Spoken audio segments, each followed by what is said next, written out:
And I'm back. Howdy everybody, John here, Hot Rods in the Woods. For the first time I'm going to be using this Yes 205DS MIG welder. It'll do MIG, stick, and TIG. I have not started this after I fed wire into it. I do not know how it's going to work. It is an inverter style, which means that it weighs about a third of the weight of my Hobart, which is okay, because by doing it with inverter, it supposedly still has a really high duty cycle, and it's actually a stronger welder. So we're going to see. I don't know how to set it up. I'm going to start by turning the gas on. I believe I'm set there. I'll flip the switch on, if I can find it on the back.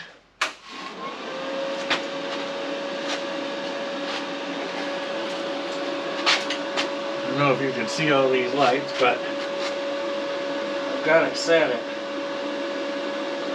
205 amps. That's a little high.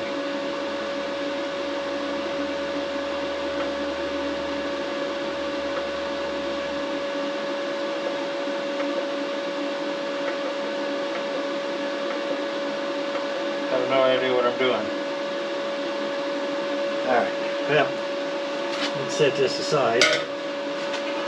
Because apparently I've hit a button and changed something. Once again, this is real time. I don't know what I'm doing. Alright, it says 191.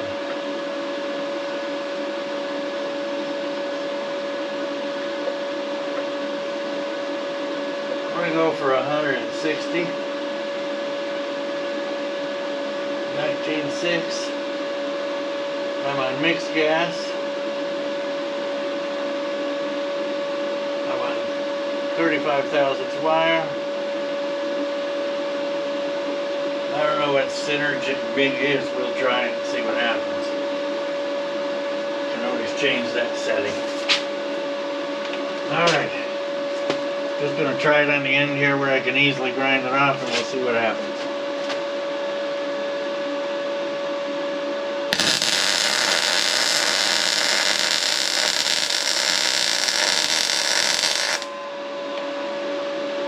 Wow, this thing's a dude. I think I'm going to turn it down a little bit. Seems to still be just a little hot.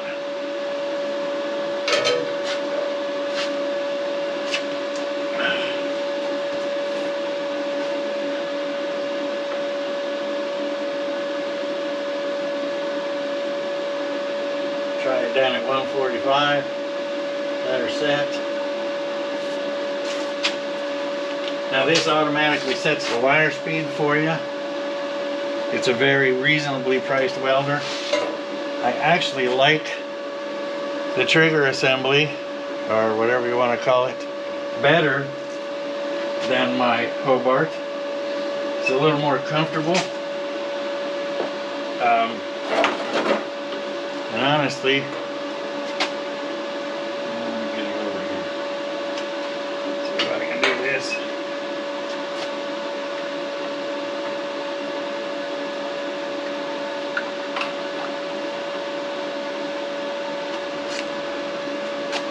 now this is a peacemaker, but this just feels plasticky compared to that one, which I know is kind of crazy because it's just a knockoff inverter welder from China, I'm sure.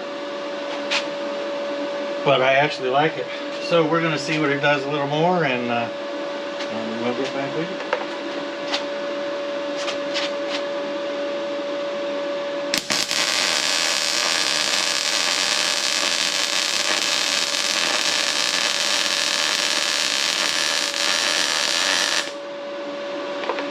Wow. Alright, this thing's a dude. This is definitely a dude. I can actually probably turn it down even a little bit more. but I really don't have to. I think we'll go with that. I do have some grinding and cleaning up to do, but to be honest with you, this is a very simple welder to set up. It only took a couple minutes. As I said, it was very inexpensive. And it'll do stick welding as well. Let's just see.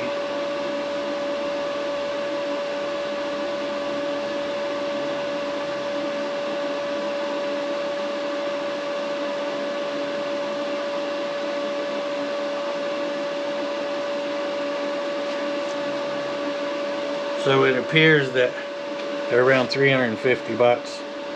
I got mine on sale. I want to say it was maybe 250. I honestly don't remember. But for 350 bucks, that's a pretty good price. And I'm pleased with it so far. You saw me weld for the first time. I didn't have any burn through. It was set at 185 amps, which is quarter inch or bigger stuff. It'll go up to 200, actually 205, which will weld a 3/8 plate. So my little Hobart here is a 120. It only goes to 120, and that means it's kind of stuck at 3/16 to quarter inch at the absolute best. So I'm going to continue welding, get this done, and then onward and upward. So I will be back later.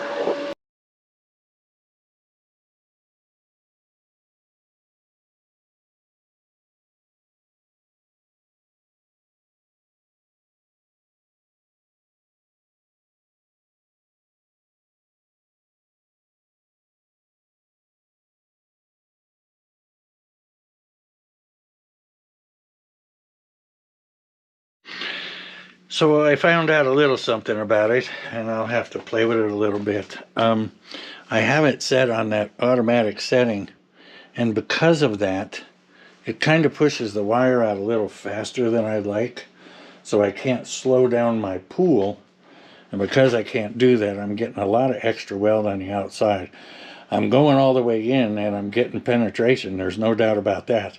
But it is... it's just pushing wire a little bit on the fast side. So I'm going to go ahead and figure out how to slow her down a little bit. In the meantime, this is done. I don't have to worry about it. It's not going anywhere. I'll go ahead and flip her around, do the other side, and then we'll lipstick and rouge this thing later. My other welder, the little Hobart 120, did a great job on the recessed part. The overlapped part, it did not. I overlapped the box tubing in the back for a couple reasons. Number one, when you lay it on top, you're getting another structure. If you put it inside, it just seems to me that if I have metal overlapping metal like this, it's better than having it down here. I could be wrong. I don't care. I know it's going to be stronger than what we need. This truck doesn't weigh anything.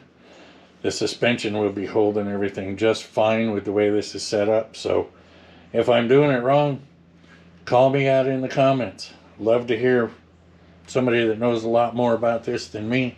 I have boxed frames before, but that was in a little different environment, and it was much shorter pieces. So it's not like I'm doing a whole 12-footer frame. But I know this will work fine. As I go around the other side, I'll take you with me.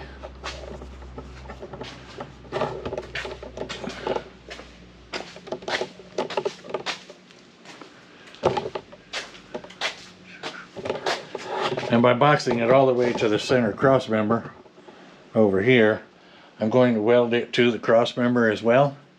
And I will re-gusset the corner here. So we'll work into this a little bit more. And add a little structure. Remember, I'll be cutting this, so I need to add a little bit of structure in there as well. We'll get better. Once again, this is my first time with this welder. I'm not concerned with structural integrity, but I will do a little playing with it, see if I can't do it manually, slow my wire speed down just a bump so that I can get a little more throttle in it, slow it down a little bit, just make my pool a little bit different. So there you have it. The first with the Yes welder. Once again, for the money, you can't go wrong. 350, 400 bucks delivered to your door. Just for grins, let's have a look here and let's see. We'll go with a Miller.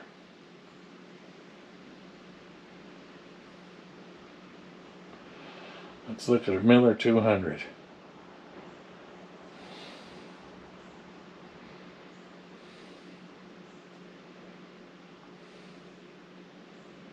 Well, a Millermatic 215, which does stick and MIG, is 2,100 bucks. It'll do DC TIG, which this one will as well. It's 120 or 240, which this one is. And it's only $1,600 more. Now, is it a better machine? Probably over the long run. Let's see what a Hobart is. Keeping in mind that Hobarts and Millers are now made in the same place. Okay, a Hobart multi-handler is 1,500 bucks. Let's see if it'll do it all.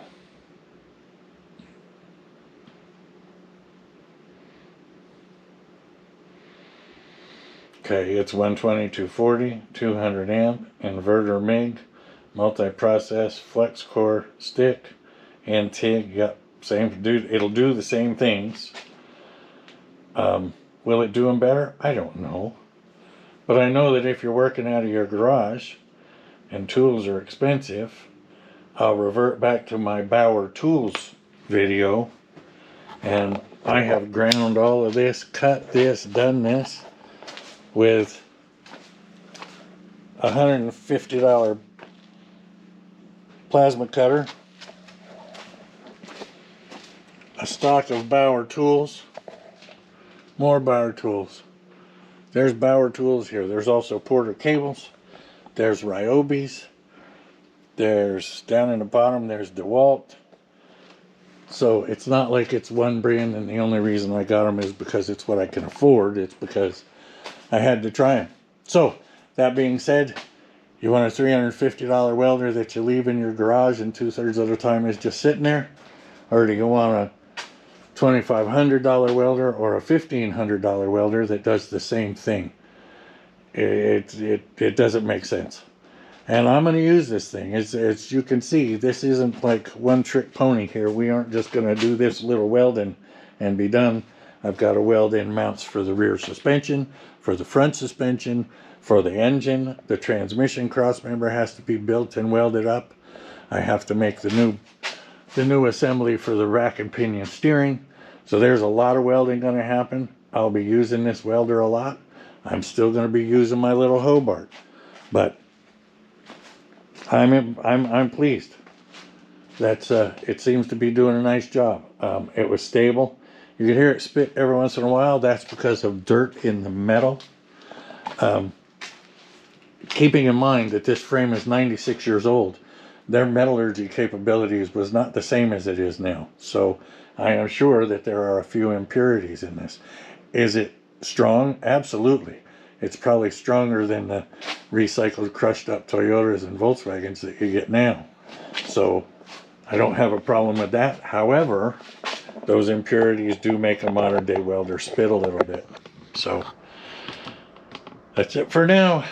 Don't forget to like and subscribe. We'll be back a lot. There's that little Yes welder and my Franken cart to hold them both. Be safe. Take care. We'll talk to you soon.